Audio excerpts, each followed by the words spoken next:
everybody, Felicia here. I'm here today to talk to one of my fellow yogi sisters, Keisha Smith. Hey everybody! I just love her personality. We met a couple months ago, right? Mm-hmm. And just clicked. Like I just was like, oh my God, I gotta come see her more, and we've just clicked ever since. So I thought it'd be a great idea to talk to Keisha about all things yoga. Mm-hmm. I just took her restorative class. I loved it. I needed it after getting my butt kicked at Orange Theory all week. So we're gonna get started. We're gonna start right away. So what brought you to yoga? Okay, I have been on the mat 20 years. Mm-hmm. And I walked into the gym when it used to be Bally's many years ago in Springfield. So I was passing my schedule and I was like, yoga. So I was like, well, let me try this. Because I was a former ballet dancer, not to say that you need to do ballet yoga, but I've always been into movement. Mm-hmm. So did ballet for about 5 years up until my senior year of high school, and I fractured my knee and all that. I had to have surgery, so I stopped dance. Mm-hmm. So then I got into yoga. Passed by the sub schedule at the gym, and I was like, oh, let me try this. And I took my first class and I was hooked. So it was your first class? Yeah, it was my first class and I was hooked. And I wanted more because I wanted to explore my body more in different ways. So I've been on the mat ever since I was 27 and 28. So almost 20 years. Oh, great. Mm-hmm. So when did you decide to become a yoga teacher? Let's see,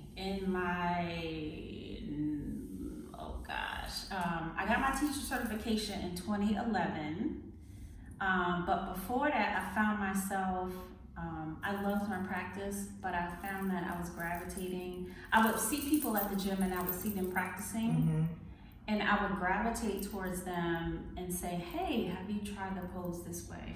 So I was kind of naturally teaching on my own. Yeah. It was just something I kind of fell into. So I was in the locker room one day at the gym, and this woman that I practiced with in my class said, you ever thought about being a teacher? And I was like, that's usually how it happens. Yeah, so the rest is history. She actually gave me a recommendation to look at some teacher training programs. And then and what program did you do? I did my teacher training program through Live Yoga in Summit, New Jersey, back in 2011. Are they still there? No, she's. I don't know if she facilitates the teacher training program out of Summit Y, but that's where I got it back in 2011. Oh, and you know what? When you said that about you just were kind of drawn to people who were doing practicing, and you suggest, because that's how you teach. You just kind of like, let's explore this. Yes. And I really like that. You know, I like to explore a lot in class. So. Okay. So next question. This is a little deep, right? Okay. So we're both women of color, and I know in my teacher training, I was the only African American. There were other, there were 2 Latinas, and then one woman from Japan who were in my class, but overall it's very few African American women or people in general who take yoga, and I always wonder why I don't see more of us practicing. So what do you think is the reason why we don't practice as much? I think it's exposure. Wow, that's a really deep question. I think it's really maybe not being open enough to actually trying the practice. And I think the practice is everybody. It's just not for Caucasian people, Asian people. I think it's a universal practice that everybody can actually tap into. Right. So I think it's just maybe being curious enough to kind of step in the class to see what it's like. So I think I'm not going to say fear. I think it's just maybe not being curious enough. Yeah, because I think some people I've come across are curious. So I have to agree with you. I think exposure might be one. Yeah. And just maybe,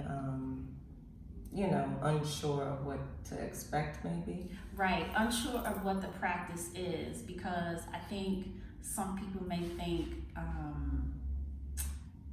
and this is like from a religious perspective. I'm not religious, but I think maybe some people of color, I'm not saying universally, they feel like because I'm a Christian, I can't practice yoga, Right. or this is just for Buddhist people of the Of Buddhist the faith, occult or it's it's something that would make them feel uncomfortable because the unknown, people are afraid of that. So I just think how I see yoga is just for a universal. It's a universal practice. It's not attached to any kind of religion. Right. My thing is, can you breathe in? Can you breathe out? It's just as simple as that. Yeah.